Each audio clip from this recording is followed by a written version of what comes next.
Good evening, sir. Good evening. And that voice you can hear is Mr. Ben Dobson.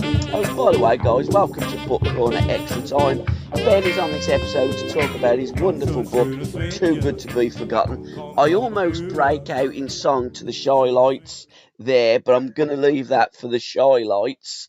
And I think Amazulu covered it as well. Amazulu was definitely the version I was thinking about when the title popped into my head.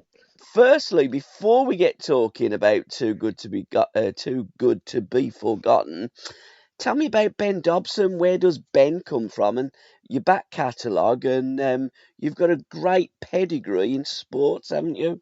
Oh well, yeah, I ended up living the dream. I don't know what I did to deserve it, but yeah, I spent 25 years working for Adidas, and for the last 10 years of those, I landed on my feet looking after our cricket and rugby divisions. And yeah, basically got into all sorts of places. I probably my own sporting prowess should never have allowed me anywhere near, and to a load of people who otherwise would have remained distant heroes, and never took that for granted. It was absolutely fantastic. But when I came to leave there, I'd always had books in my head, and when I left Adidas at the end of COVID, a combination of lockdown and garden leave at the same time, my wife took one look at me and said, "You haven't got an excuse not to write that anymore, have you?" So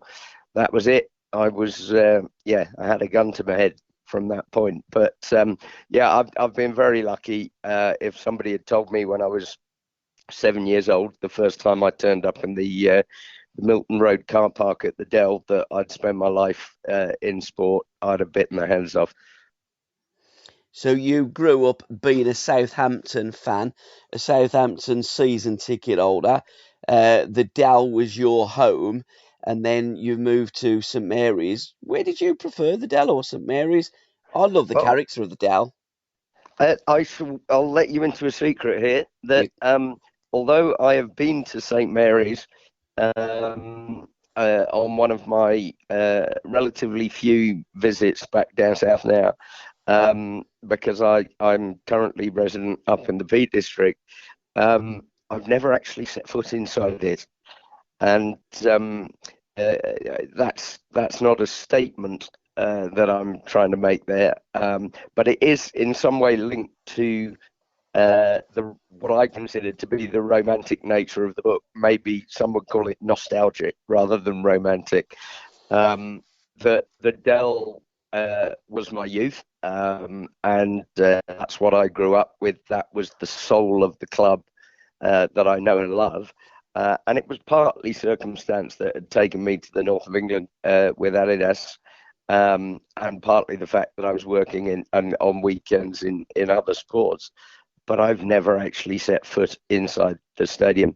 And I do actually have, the book, as Topol concentrates on three clubs at the time in Forest, Ipswich, and Southampton. And I do have a degree of envy, I suppose, for those Ipswich fans. I definitely feel a certain kinship with them. But the fact that there's going to be a game in 10 days' time, which we hope will be a promotion six-pointer at Portman Road between Ipswich and Saints, that's going to be at what I would consider to be still a proper football ground in Portman Road. We knew that we had to move on from the Dell if we wanted to compete in the modern world, but it still has a large part of my heart, and yeah. So I will make my debut at St Mary's one day, but I've not been in there yet. So the Dell is my place. fantastic. And you did reference those three fantastic football clubs, and they were managed because football clubs back in those days pretty much had a manager for maybe a decade or more. My team, Birmingham City, have had 6 managers this season, and we're not yet at Easter. It was a different game back then. It was still the same rules. You still try and score goals. There's still 11 aside. But yeah, the nostalgia, the romance was all there in abundance.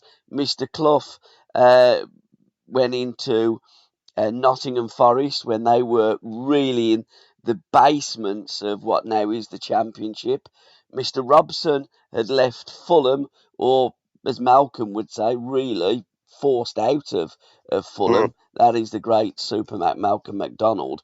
And Laurie was there at Saints.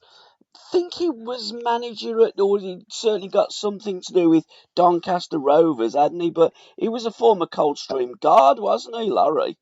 He was indeed, and the thing that people maybe forget. It's funny that you referenced the Birmingham having the 6 managers. Um, Both Bobby and Laurie had serious tough times when they first arrived at the respective clubs. Both had come off the back of sackings in lower divisions. Both were seen by fans at the time as slightly underwhelming appointments, and both of them had a lot to try and turn around when they got there, including some player power in the dressing room, which forms an interesting part of the story. But what they both reference is what they called their old world board of directors that supported them. Mm. And I think it was John Cobbold, the unbelievable old Etonian who was in charge at Ipswich, who at the time people were calling for his head, said of Bobby that our manager's name is not written on a chalkboard with a wet sponge hanging next to it. And both Bobby and Laurie, Saints fans and Ipswich fans, will have to accept the fact that that some of their ilk back in the day were calling for their heads before the good days came along, and the boards that they had that supported them. Laurie made quite an interesting point to me when kindly he agreed to write the forward to the book. But he said, I had this group of old world directors at Southampton who were true gentlemen. But the difference between then and now is that they were rich people, they were successful people, they had enough money to support the club, but they were local business people who gave something to the community and were part of that community. Whereas these days, Laurie says, all I hear is the word owners. Yeah. There were no owners in our day. There was a board of directors and there was a community. And that was very interesting. Every club had people like that on board. And I remember doing a podcast with Paul Fletcher, and he was telling me about the infamous Bob Lord at Burnley. You, Oh, you would have yes. someone in a town or a city that did good, invested their money into the club that they loved. It Yeah. wasn't just their club, it was our club. Why did you pick those 3 managers, or was it the 3 clubs that you wanted to? How did you formulate the 3, not 4, not 2, but come to that magic number of 3? And will there be a follow up to Too Good to Be Forgotten? Well, there were a couple of ways in which I came to it. The first was that my first book, Chasing Rainbows, I'd written a couple of years earlier, and that was a bit of a nostalgic take on the purgatory of being an English sports fan, and how over 47 years of following England in various sports and Southampton and etc. I'd probably had about 6 moments of true elation. Yeah. But being a terrible old nostalgist, as anybody that listens to this or reads the book will soon pick up on, it took me back to that era when I grew up with Laurie. My years being a season ticket holder at Southampton basically bookended Laurie's, and therefore I'm eternally grateful to Laurie for being as responsible as anybody for the happiness of my childhood. But it took me back to that era, and it took me back to an era when, with my club now in the Championship, I was thinking about those days when provincial clubs like ours, um, uh, unfashionable clubs, could actually, with the right management, the right ambition, they could achieve special things in a way that, unfortunately, without being too melancholy about it, is not going to happen again. No. At the same time, I read a book by Leo Moynihan and Johnny Owen called The Three Kings, which I'm sure you'll be aware of. Yeah, I Um, interviewed both of them for yeah, it. yeah, really enjoyed it. And that was all about Busby, Shankly, and Steen, and the fact that these guys came from within 30 miles of each other in Glasgow. And I suddenly thought, when I thought about Laurie, I thought there's a parallel here. Who were the clubs that broke the mold at that time, 75 to 85? And it was Ipswich, it was Forest, it was Saints. And they had three managers who were all, the more I looked into it, the more strange synergies there were that they were all born within 3 years of each other, within 40 miles of each other in the hotbed that is in the northeast of England. Yeah. And the upbringings they had in the austere 1930s, the pre-war years, and the family and the values that came with that sort of northeastern upbringing, that never left them. And it became part of their management, part of what people called their genius of management of men. Um, and the more I looked at it, the more uh, beautiful little comparisons there were. So that's where it started from, even to the point, although the book is not meant to be about the the results as such, it's more about what happened to the communities. But if you take a look, I think I mentioned it in the book, that if you take a look at the respective um, records of those managers at those three specific clubs, they are uh, incredibly preposterously similar, and that's why I think Paul also that at the back end of the book I make an author's note to say, look, uh, I get Watford and I get Graham Taylor, and they were marvellous for a period in this time. When I say that it can't happen again, people may say Leicester City. I'll say to them, that's great, and it was one of the greatest sporting miracles of our time. If you want to wait for the next 5,000 to one outsider to win the Premier League, you'll be waiting a long time. But also the fact that what happened with these guys, it was the longevity of it. And Leicester City, bless them, within 18 months of winning that title, although they've had success since, N'Golo Kante, Riyad Mahrez, Ben Chilwell, Danny Drinkwater, Harry Maguire, all gone to bigger, supposedly bigger clubs. And that's the nature of the world these days. And I also, and I hate to mention the name in front of you, Paul, but I also recognise in that author's note, Aston Villa, Genius. in this period. Mm. Obviously, Ron Saunders was at Birmingham for a time as well. And I'm in no way, the book is not meant to ignore the achievements of those people from just off the A38 in winning a league title and a European Cup. But it didn't quite fit the narrative that I had of these three guys coming from the Northeast, being very, very personally close, particularly McMenemy and and Clough, sorry. Um, and what they did with those three clubs over a period of, it was 10 years really, which won't happen again. And all built clubs. Now, let's go back to the 70s. Managers were given a little bit of money. You could go back to 60s and before that as well. Given a little bit of money by the board of directors to build sides, were given time, even up to the 90s with Sir Alex Ferguson, Yeah. given time. Now, managers aren't given time. But when you look at Bobby Robson in particular, went on internationally and managed England at World Cups and also managed in foreign lands and spoke their languages. And Robson was one of those that has always been touted. I do hear that the Gareth Southgate's the most successful English manager since Ramsey, I don't subscribe to that because it's one bugger all. We haven't really been successful. I mean, if you're looking at successful, football was littered with successful I, I, managers I back in the don't. 70s. I don't like to be too disrespectful, and I hope that he rams this down my throat with the Euros coming up. But I can't remember who it was that I heard say the other day that for all the semi-finals and the finals that have come up recently, there is still a feeling in some that the England team is a Ferrari in the hands of a coach driver. Yeah. Now, yeah, that some people will disagree, but I understand where that person was coming from.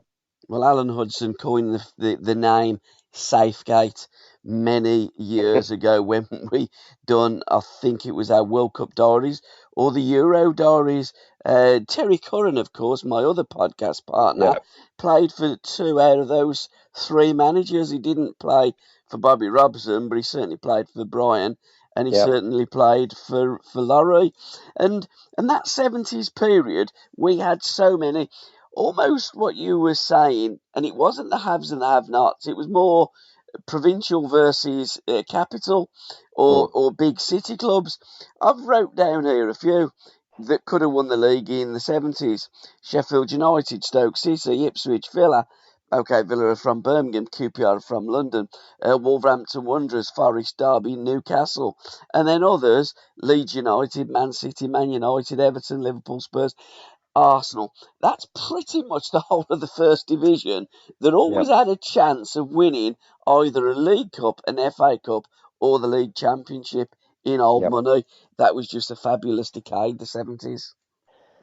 Absolutely. And as I say, with one of the messages or takeouts of the book really is that, and one of the reasons I wrote it was that too good to be forgotten comes from the fact that I feel a slight sadness that that won't happen again. Yeah. It simply won't. Um, as a Saints fan, and I don't want to lose my copyright, but there may be another book in this that the more people I talk to, whether they're Burnley fans this season or Norwich City fans for the past few seasons, um, I I have a feeling, of course, you want your own side to be as successful as possible. There's a small part of me that would love Saints to finish at the top of the championship this year, win the title, and then be the first side to ever politely decline the invitation to join the elite. Because when you look at Mm. there's an element of a fool's paradise to that place for clubs like ours and Ipswich's now.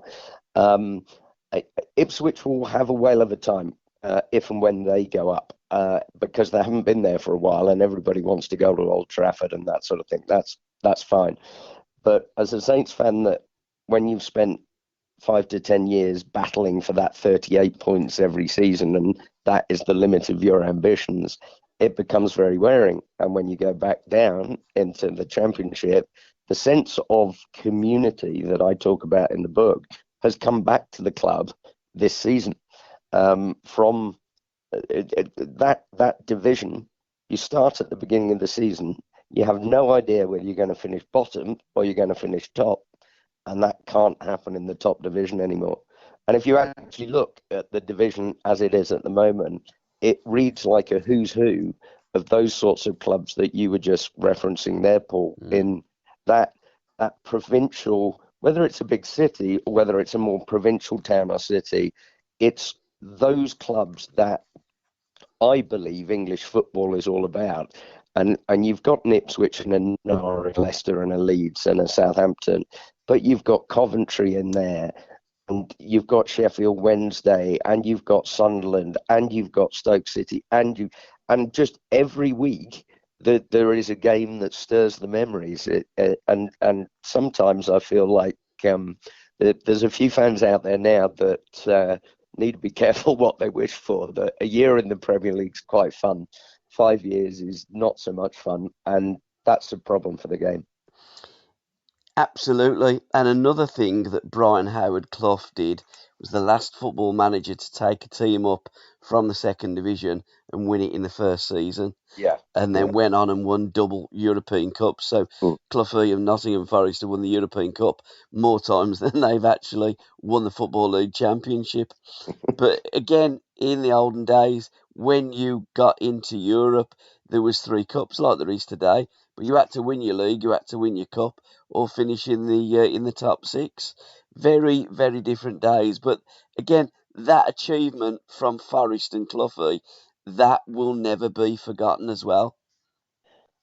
No, absolutely. I think I quote Viv Anderson in the book saying that what he did there, um, uh, coming up and winning it straight off the bat, will never happen again. Mm, And it's very dangerous to say never, but we all know what he means, yeah. because there is a glass ceiling there now, and everybody's definition of success at a club like my own, and even at clubs like Forest and Ipswich, the definition of success has been altered, which is a shame, because someone is artificially putting a limit on your ambitions, which yes, it is a shame. But when you look at what I think, it was one of my favorite writers on sport and everything else, Duncan Hamilton. He referred to Forest when Cloughie turned up as a rusting tugboat of a club, and that's pretty much what it was. And funnily enough, the reason I start the book with this element of sliding doors, there's three games that I refer to that all happened within a very short period of time, each in very unremarkable settings, unremarkable it seemed games at the time. Um, but they were games that were on a knife edge, and if they'd flipped the other way at the vital moment, this story may very well not have happened. And people forget the fact that although Cloughie performed his miracle at Nottingham Forest, it didn't happen straight away. After 18 months, Cloughie was not really any more dramatically successful than Robson and McMenemy had been in their first 18 months at their clubs. Um, and we came to the final game of the second division, as was in 1977. And Forest, as befits Cloughie, having finished their season, not being able to do anything else about it, were on the plane to Calamajor, Milor in Mallorca. Brian, Peter Taylor, and their squad, leaving Bolton and Wolves to play out a game that, had Bolton got even a point from it, they would have been the firm favourites to take the third promotion spot, and Forest wouldn't have gone up. And you can still YouTube it. In the last minute of that game, Bolton had about three opportunities in the 6-yard box, which they didn't take. Wolves won the game 1-0. In that moment, Forest were promoted, and Tony Woodcock said to me when I talked to him for the book, he said, everything changed in that moment. And it wasn't us. Somebody else had done it for us, but everything changed in that moment. We were able to go and strengthen. We bought Shilton, Gebel, Burns. And without that, things would have been very different. It's not to say with a manager of Clough's genius that things wouldn't have happened for Forest, but it's a fact that if Bolton had not gone up that season, if they'd scored one of those goals against Wolves, then they would not have won a title in '78, and they would not have won 2 European Cups in the subsequent years. So sometimes, fate takes a hand. But there's an American author called Marissa Mayer, who I quote in the book, as saying, and I like this quote, that says, maybe there's not such a thing as fate. Maybe it's the opportunities we're given and what we do with them. And to me, that sums up those three managers. The sliding doors may have opened for Cloughie, but he burst right through them. I think even if they were slightly ajar, Cloughie would have just gone through them like Billy the Kid, like Stan Bowles used to at 5 minutes to 3 into the Loftus Road dressing room. Right, who we playing? Get me boots on, get me kit on, let's go. Wolverhampton Wanderers that day in May. Neil Watmore scored against them and had a goal disallowed. It was that touch and go. Bobby Gould played in goal, didn't they? They had to put Bobby in goal, and also the goal that Kenny Hibbett scored. I did ask Ken if Brian Clough had sent him a crate of champagne, and he said no, that he didn't, because in Clough's way, they got promoted themselves, not by what Wolverhampton Wanderers done. But No, Gerald Sinstant on commentary said of the free kick, a well-rehearsed free kick, it wasn't. Kenny Hibbett inadvertently put his studs on the ball that made the ball live. Willie Carr then literally had to improvise and went to play the ball and just jock it off a little bit as the players of Bolton come towards him. He then flicked it up, chipped it up, and Kenny had a volley that just about nestled in by the goal post. But again, me and Alan do a podcast, My Life, My Music, and we always touch upon those if only moments. Some people call them sliding doors. You can also call them if only. If yes, only that ball didn't go in the net. You're absolutely right. They'd have still gone to Mallorca. Terry Curran was on the plane that yeah, day as well, and they'd have yeah, probably just had a jolly up and prepared for life yeah. in the second division for next season. But Well, the one of the synchronicities as I looked into this, it was remarkable how many synchronicities there were between the three managers and the three clubs, and the way the story developed. Um, there were similar moments all within 24 months of each other. So that was May 77, as you say. In January 1976, I was sat in the stands at Southampton, my first ever FA Cup game at the Dell, and Saints were going out to Villa yep. at about 3 minutes to quarter to five, in a fairly unremarkable way. And I think I say in the book that there was no sense of sort of violent disapproval, more one of resignation from the Saints fans that they'd gone out in the same way in the third round the year before. And here they were 1-0 down to a first division team. And then Hughie Fisher, of all people, one of the nicest men ever to pull on a Saints shirt, but also definitely one of Laurie's road sweepers rather than his violinists, tucked one in from about 25 yards past John Burry in injury time. And what was it? Something like 28 weeks later, Southampton were lifting the FA Cup. And similarly, in the year that Robson won the FA Cup with Ipswich, people forget that for all the fact that he'd built a side at Ipswich in the first half of the 70s, which were, I think they finished in the top 6 9 years out of 10. Yeah. But he hadn't had any significant success, and Bobby wasn't happy with that. And he did need, he'd been there by the time they won the cup in 78, he'd been there 9 years. Yeah. And he needed something. And what people will forget, I remembered obviously the Saints game. I also remembered the circumstances of Forest. Until I researched the book, I'd forgotten about the fact that, and it's still there on HTV, I think, somewhere on YouTube, that Ipswich in that cup run played an away game at Bristol Rovers in the fifth round. They were 2-1 down, not too long to go. Bobby Gould, who you previously mentioned, was playing for Rovers, and was put through and tucked the ball in the net, and the linesman erroneously put his flag up for offside, not realising that the ball had been played back off an Ipswich defender. And in injury time, Robin Turner, who'd never scored for Ipswich in his life before, managed to skew the ball onto the inside of a post, which then trickled over the line for a 2-2 draw. And again, 3 rounds later, Bobby's lifting the FA Cup. And these things are incredible moments.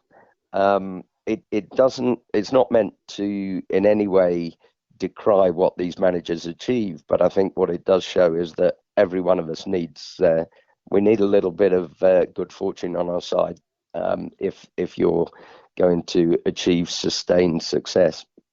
There's a wonderful book called The Cup, written by Richard Whitehead, who's an Aston Villa supporter. And I asked him, why did you call it The Cup and not the FA Cup? And he said, I remember as a kid going to Villa Park in a replay against Southampton in 1976. And Jim McCallion. my dad said, whoever beats the Villa wins the cup. Southampton did that year. I mean, Yeah. Jimmy Mack, what a player. The Bobby Stokes obviously scored the goal, but what a fantastic drop ball with backspin for Bobby Stokes. I asked Jim what was his better pass, to Bobby Stokes or to Mick Shannon in the first half, and he did say that they were both brilliant, but Mick wasn't as great a finisher as Bobby. Well, yeah, and I mean, Jim was definitely one of Laurie's rascals, and there's a chapter in the book called Rascals and Villains, and that's no reference to Aston Villa in that case, but it was the fact that by their sheer power of personality, these guys weren't afraid of taking on the rough diamonds that other people were a little bit wary of. Yeah. And through honesty, trust, respect, getting something out of these guys that other people couldn't.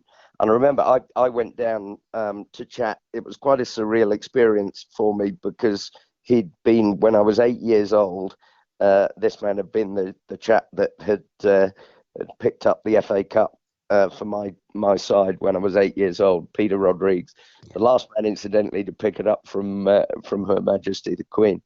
But I went to see Peter, and Peter still lives in a suburb of Southampton, which is another strand to the story.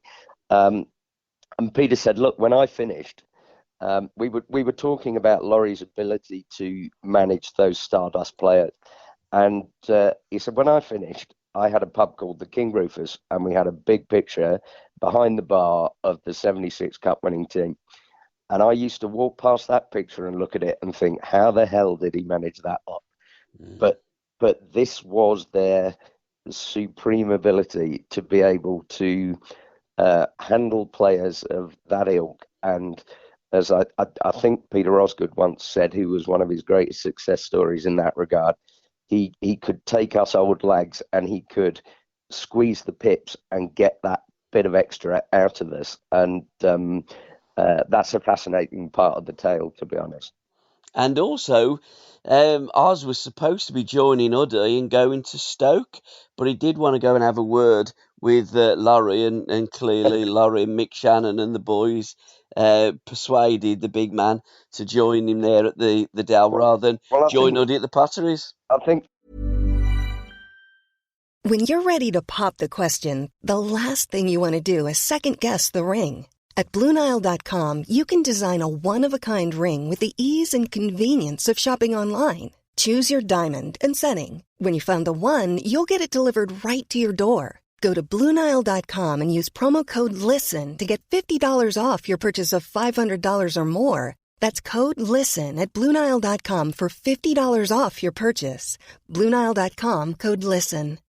Millions of people have lost weight with personalized plans from Noom. Like Evan, who can't stand salads and still lost 50 pounds. Salads generally for most people are the easy button, right? For me, that wasn't an option. I never really was a salad guy. That's just not who I am. But Noom worked for me. Get your personalized plan today at Noom.com. Real Noom user compensated to provide their story. In 4 weeks, the typical Noom user can expect to lose 1 to 2 pounds per week. Individual results may vary. I think there were maybe two reasons. One was the fact that Ozzy suddenly realised that if he went down there and got together with the likes of Mick and Brian O'Neill, then there would be some regular trips to Ascot and Newbury and Windsor, which I think played a certain part in the way that Laurie also brought the likes of Alan Ball and Kevin Keegan into the club. But yeah, the other element I think for somebody like Ozzy was, and all three managers did this again. As I looked into it, I realised that it was another shared trait and characteristic, that if they'd identified the guy that they wanted, they would not let him go. And this was the day long before agents and directors of football and this, that, and the other. And Laurie simply, Ozzy told a story of Laurie coming around to see him. He went round to Laurie's house. And as he came in, he was slightly surprised to see Laurie locking the front door after him. And he basically said, "You're not leaving this house until you sign for Southampton." And I think joking aside, he did the same thing with Bawley. And it made an impression on these guys that, if he wants me that much, this is a place I need to come. Yeah. And Laurie had this incredible bearing and personality about him that people maybe underplay. I was very conscious when I started the book that there's a lot of books out there about Cloughie, plenty out there about Sir Bobby. It's why I wanted to write it from a slightly different perspective, which I hope I've done. But I may be biased, but I felt that not enough maybe had been written about Laurie, and that actually what he achieved, it may not have been the same number of trophies, but the sorts of things he achieved were every bit as impressive as his mates. But he didn't just, well, he did play in 2 cup finals, didn't he? Well, he didn't play, he managed in 2 cup finals, League Cup in 79 and of course in 1976. And as it is in Jim McCalliog's autobiography, Wembley Win, Wembley Woes, the second one was a woe. But there was a garden in Eastleigh, I believe it is, where Terry used to live, that had got a piece of Wembley turf in the that it's pretty much like stuck into his grass. I do believe Terry took it with him when he went back up north, but it was there for a certain time in Southampton, because Alan Ball said to Terry, "You might not play again at Wembley TC." So you had tankards in those days. So Bawley got a lump of turf from Wembley, stuck it in Terry Curran's tankard, and he put that in his grass when he got home. Yeah.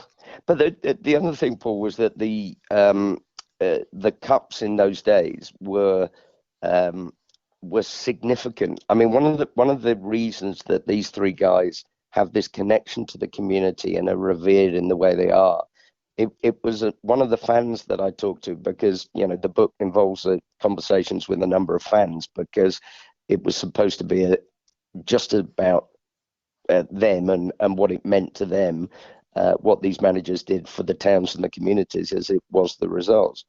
But one of those fans actually said to me, it was because they did things first, and nobody else is ever going to be able to win Forest's first title, or Southampton's first FA Cup, or Ipswich's first FA Cup.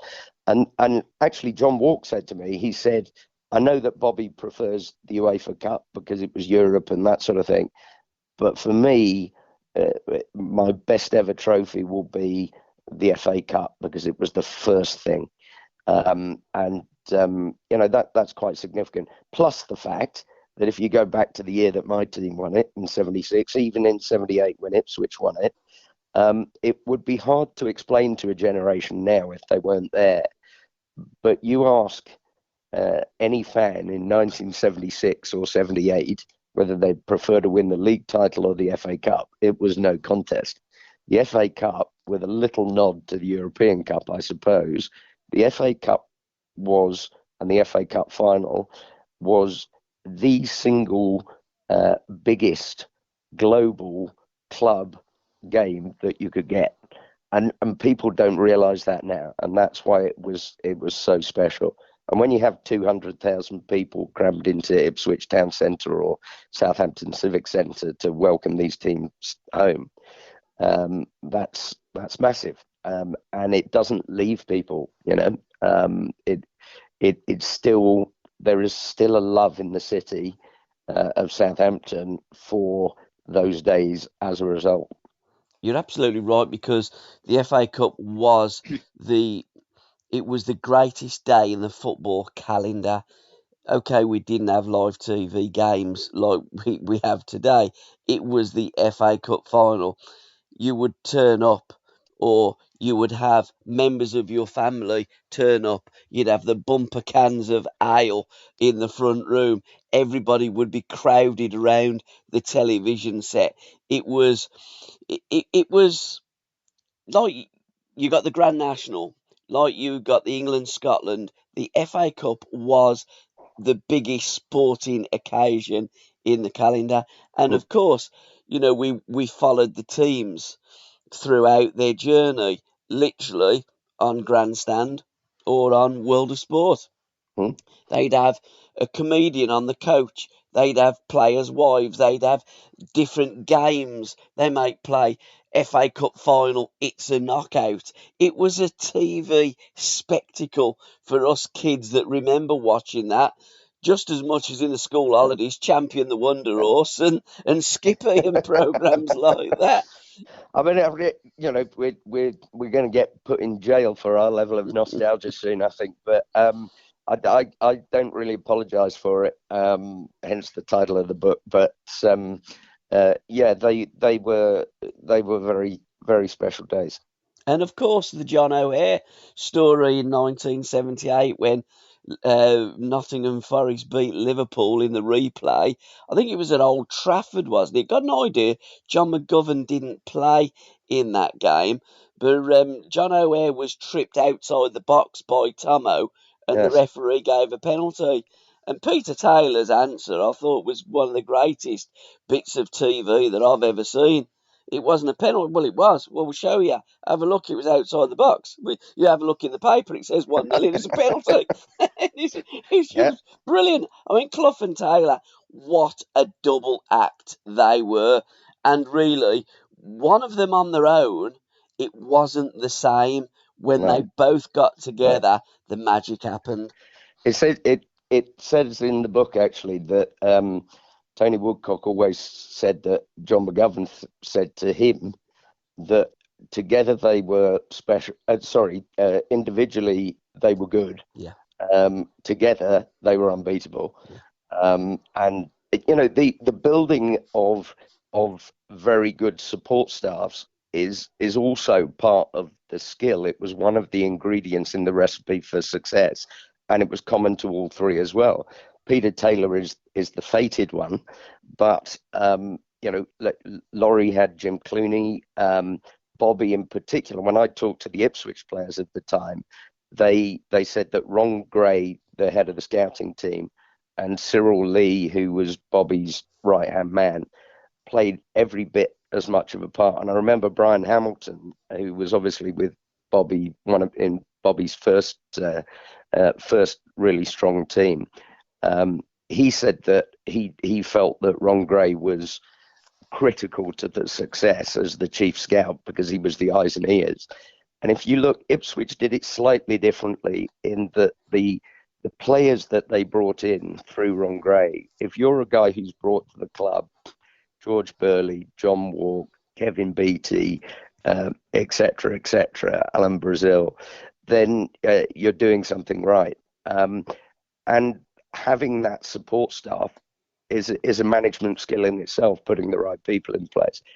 My favourite Cloughieism in that I hadn't heard before, it's probably as old as the houses, but I hadn't heard it before until I was delving into the research for the book, was that I was looking into these guys' genius for man management that got referenced a lot, and people were talking about, you know, Rodney Hogg, the Australian fast bowler's description of Mike Brearley, the England captain, as the bloke with a degree in people, and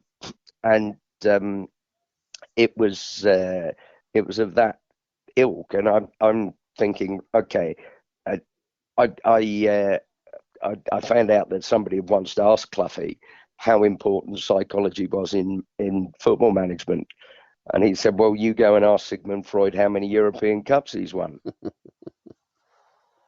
which I thought was a classic Cloughieism.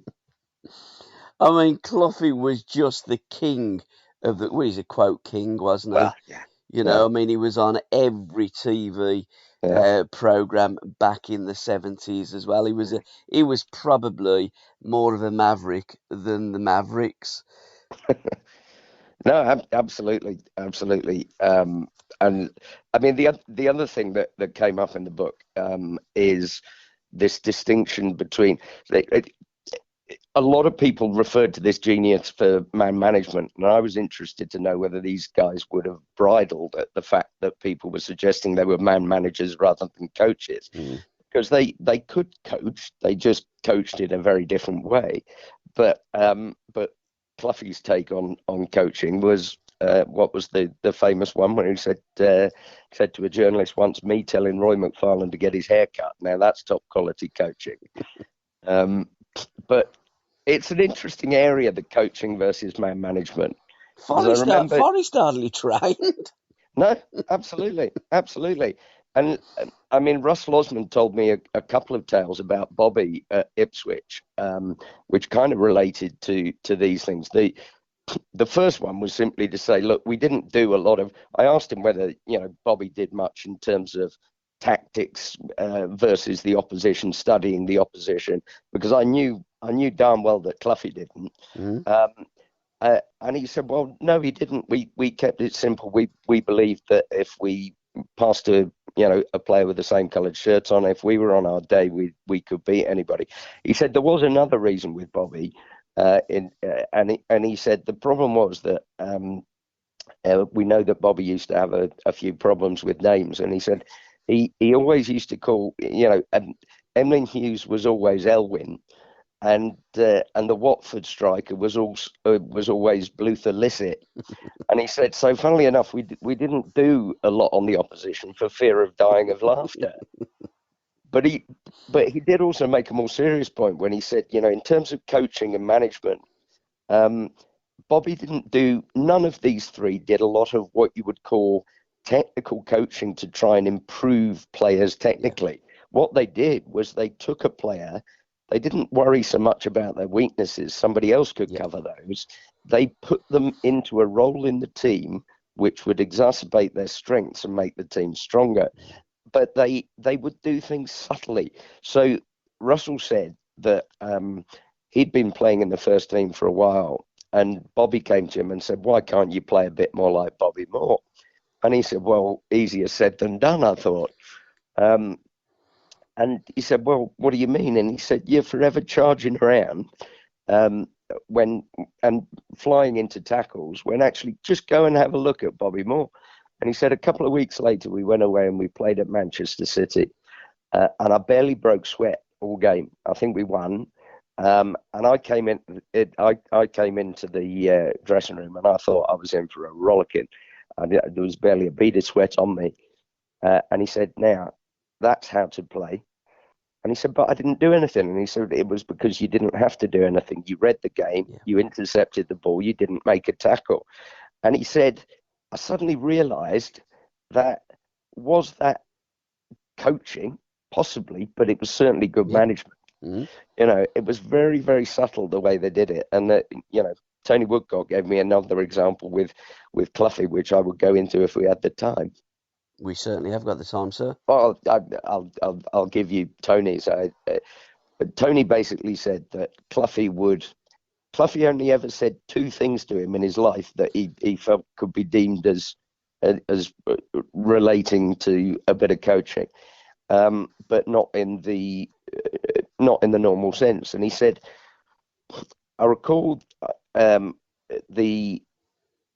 first leg of the European Cup first round tie when they were drawn against Liverpool, the holders. Their first game in Europe, wasn't it? Yes, it was.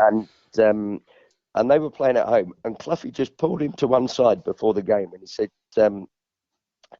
young man, I would just have it in your mind tonight just to play a little further right.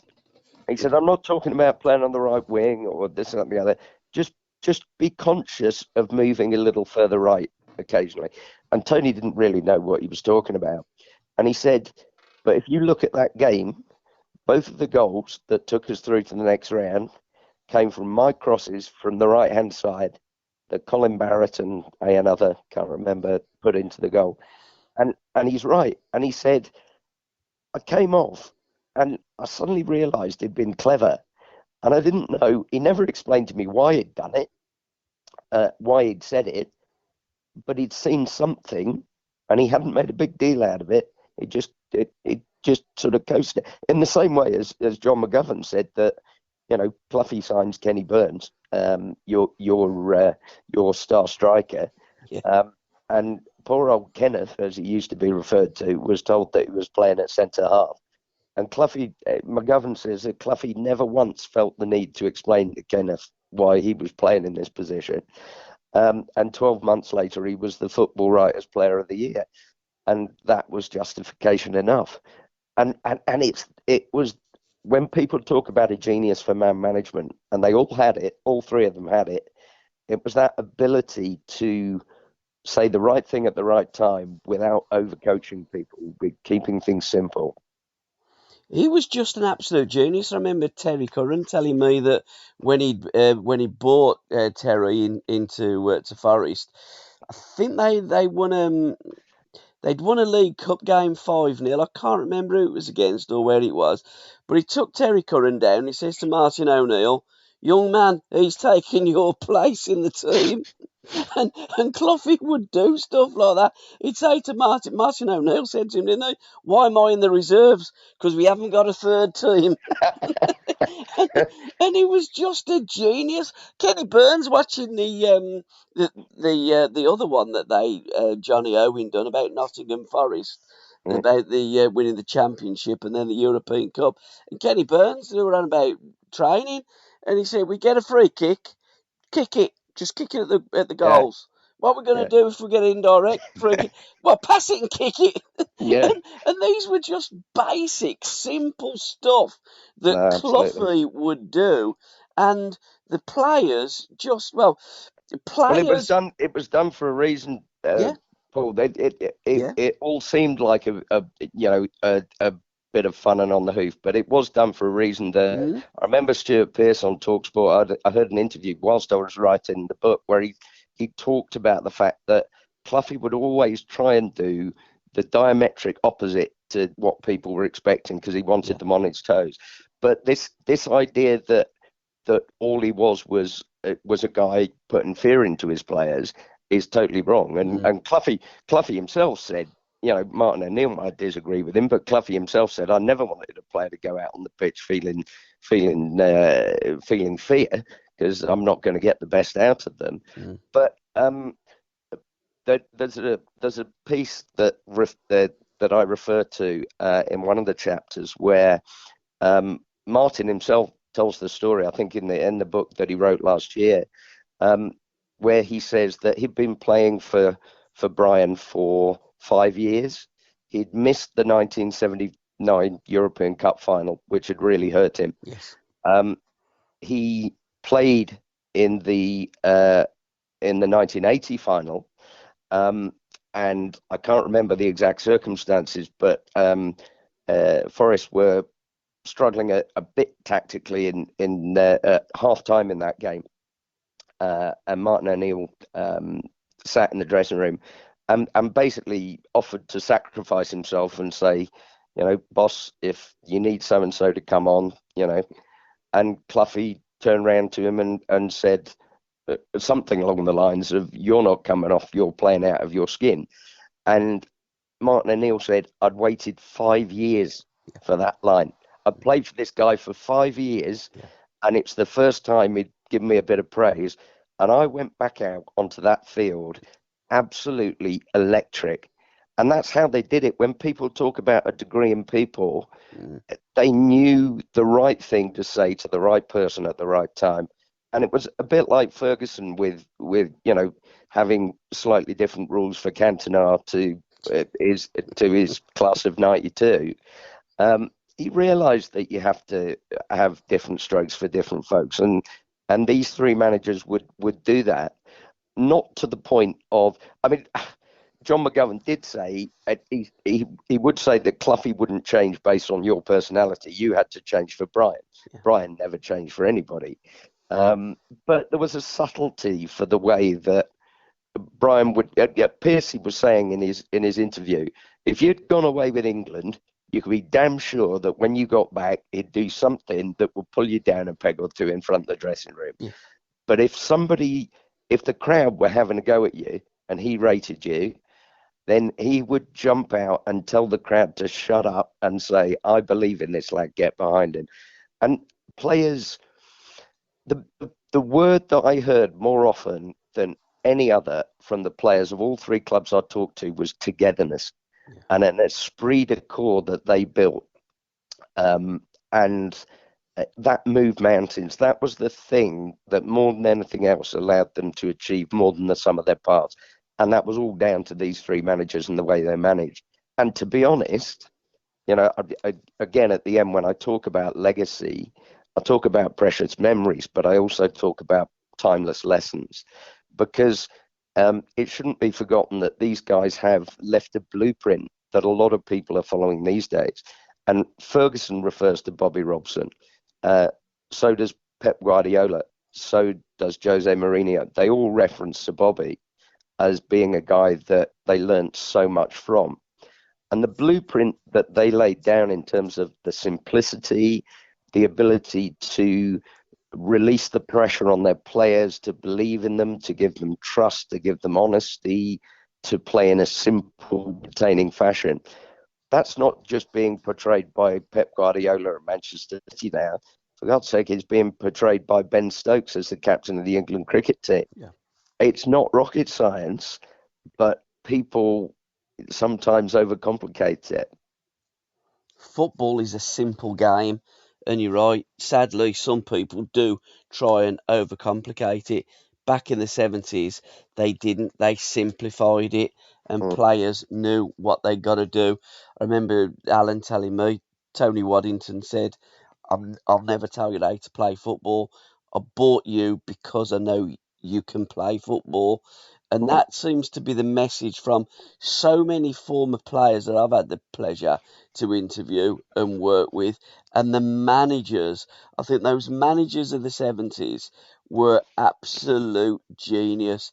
And you talking about Bobby Robson and his lieutenants, Tony Barton done pretty much the same with Ron Saunders. Every player that played for Villa in the league and won the league and the European Cup was brought into the club by Tony Barton. Ron Saunders didn't even see Andy Gray play football. It was Tony Barton. He brought all them players in. So you're absolutely spot on. Where you've got that genius of a manager, he's got his people around him, whether that be Shankly in the boot room or managers that had one or two with them, but they were a team all working on the same page with maybe 16, no more than 18 in the squad, and pretty much the same 11 was playing every week. Well, that's a very relevant point to how these teams evolved. Yeah. That Ipswich in particular, John Walker and Russell Osman would say, look, we all grew up through the youth team together. Yeah. And there's a chapter in the book, Turning the Tide, where all three managers and all three players of those clubs reference some of those quaint old anachronisms called the Texaco Cup and the Anglo-Scottish Cup. And the fact that Ipswich won the Texaco in 73 and Forest in 76 won the Anglo-Scottish, and in 74 Saints got the final of the Texaco. They said, all the players said, people poo-poo that stuff. That was really critical to our development. And Russell Osman would say that by the time we got to the first team, we'd all grown up together. And we had a guy like Eric Gates who was playing in a role that nobody was playing at the time. I hate to say it, but it's what probably they would now call a false nine. Yeah, in the But old. nobody was playing it at the time, and nobody knew what to do with him. Yeah. But they all knew what he was doing. It was telepathic because they'd been playing with him since they were about 15 years old. And that's the way Bobby built it through his youth system. And yet there's a slight distinction there that Bobby relied slightly more on the youth system. Laurie was incredibly proud of a legacy that he left to Southampton. He loved a fantastic youth system there. But Laurie was more about bringing in the odd Stardust name like an Osgood or a Keegan to really lift the club and the players around him. Whereas Cloughie, I think what Cloughie was bringing to that was taking what he had, what he saw in front of him, and polishing it and making it brilliant where nobody else could see the talent, with the most obvious example of all time being John Rotten. They all did it slightly differently, but they all built this spirit to the point where I remember Steve Williams saying to me when I talked to him about it, he said, people talk about how they managed the dressing room, and it would have been absolute anathema to any one of those managers, like Fergie after them, this talk of the managers lost the dressing room. Well, they would not be having any of that. But Steve Williams said that the way that Laurie did it was he brought in the Osgoods and those sorts of guys, and the dressing room ran itself. Yep. 100%. They didn't need to be in there cracking the whip, because whatever Ozzy and Mick and Brian O'Neill and co might get up to, if as a young player coming through, and Steve was perfectly self-aware enough to say, look, I was a bit of a cockney coming through, and you would just get pulled to one side long before the manager got to you, and you get pulled into order. And he would say, if you're in a dressing room with Ted McDougall, Peter Osgood, Mick Shannon, these guys, and Jim McCalliog, first of all, you're not going to step out of line. But secondly, if you don't learn from those people, you're an idiot. And that's how Laurie did it. He would bring in, but they weren't, when we talk about rascals and villains, he loved his rascals, the Aussies of this world, but they weren't what he would term villains. So they weren't terrorists in the dressing room. And what people don't realise, with the reputation Ozzy had for, a good time and that sort of thing, everyone I talked to talked about Ozzy being an absolute diamond in the dressing room, who grew the club, grew the team. The team wouldn't have had the confidence to win the FA Cup with Ozzy in that dressing room. But what they did was they spent a lot of time doing their due diligence for these players. And if anyone was what they called a villain or a shyster or a terrorist, they wouldn't have them anywhere near the dressing room. But some of those guys, and you clearly know Alan Hudson very well, they're not always exactly what their reputation suggests that they are. And Ozzy was an absolute diamond. Absolutely. It has been a wonderful chat, education. Yes, Education. I could go on another 2 hours, but we certainly could. Fortunately for everybody else, we don't have the time. But it's published by Pitch Publishing. It's out now, and I'm guessing it's another fantastic cover, designed by Duncan. Very possibly, yes. It is actually the chap at Pitch. We had a couple of conversations about it, because I wanted to make sure that the pictures on the front were definitely of the era. I didn't want a picture of Cloughie from Derby days or something like that. But Pitch have been absolutely fantastic with it. Can't speak highly enough. Cover's beautiful. And I still have a little bit of an imposter syndrome as an author, but when you're writing up something that's so dear to your heart, and as you can tell, we're both in the nerd end of the spectrum when it comes to football, I think, Paul, then it was a pleasure rather than a job of work to put the book together. And I just hope that other people get as much enjoyment out of it as I did putting together. Absolutely. And the easiest way that you can buy the book is either through Pitch or just go to Amazon. That's usually where I buy my books Yeah. from. Well, there's Pitch, there's Amazon, and extremely gratifyingly for myself, we seem to be nationwide in Waterstones and one or two other places at the moment. So there's no excuse, Paul. There's no excuse for anybody to say they couldn't find it. Fantastic. And how can finally people link up with Ben Dobson? Facebook, Twitter, or X these days, Instagram? What's the easiest way that people can link up with you and say, Ben, I bought your book. What a great Yeah. read. I've then gone on and bought Chasing Rainbows, another fantastic read. What's your next book and when's it out? So how can people Well, do that? yeah, I'm on those various channels at Ben Dobson 67. You'll find me if you type anything to do with Ben Dobson and 67 into a LinkedIn, an Instagram, a Facebook, a Twitter. There you will find me. And actually, to be honest, Paul, one of the most gratifying things about doing book one was that it does link you up with these people who you weren't expecting to have made a connection. They've been nice about the book. Funnily enough, one of the guys who completely unsolicited put a very nice review on Amazon for book one, managed to get in touch with him through social media. He's become a friend, and he has now been one of the interviewees and the contributors as a lifelong Ipswich fan to book two. So these things are, I love building those connections. Absolutely. And guys, that's what social media is all about. It's social, it's connecting, and it's sharing the love of what we all love, football or sport. Fantastic. Perfect. Can I thank you so much for your time, Ben? All the Paul, very best for the future. I hope there wasn't too much football diarrhea, but I think when we both get going on football, we share that passion and that nostalgia, don't we? So hopefully it'll work out as a podcast. Absolutely. Those were the days, my friend. All the best. We should stay in touch. Cheers, pal. Definitely will. Cheers. Thanks, Ben, Okay. and thanks for best. listening, guys. Thank No you. bother. Bye for now. Bye.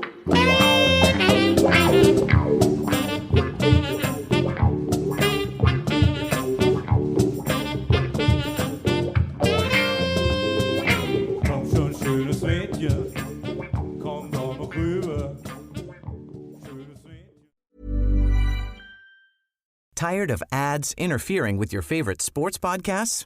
Good news. Ad-free listening is available on Amazon Music for all the music plus top podcasts included with your Prime membership. Stay ahead of the